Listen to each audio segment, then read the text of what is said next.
Romano Suzuki, magandang umaga. Bago tayo mag-break, isang matinding tanong at pangmalakasan. Ito, Kuya Mark, talagang maraming makukuhang dito. Aral ang ating mga kababayan. Pwede ba ang mag-asawa na maging partner sa negosyo? Actually, bawal.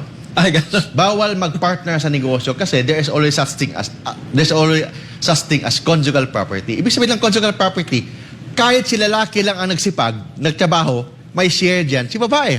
Bakit sila mag-partner na kahit lang si lalaki ang magnegosyo, may share naman si babae? Automatic. Kasi sabi ng batas, bawal ang mag-asawa na mag-donate. I-donate niya, for example, sa lalaki, i-donate niya yung bahay niya sa kanyang asawa. Or si babae, i-donate niya yung kotse niya sa kanyang lalaki asawa. Bawal mag-donate sa with each other yung mag-asawa. So kung papayagan ng batas na pwede sila mag-partner, there is circumvention of the law.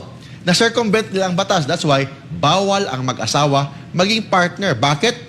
Kahit na hindi kailangan na pag-usapan yan, the mere fact na mag-asawa sila, kahit si lalaki lang nagtrabaho, may share si babae.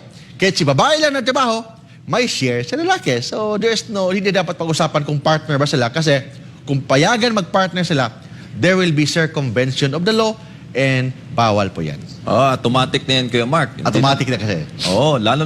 Lalo na kung silang dalawa, Kuya Mark, parehas negosyante. O, negosyante. Iba-iba ang sektor. Ganun yan. So, ibang negosyo ni babae. Construction, si babae. Babae, construction. Si lalaki naman, trading. For example, ganun.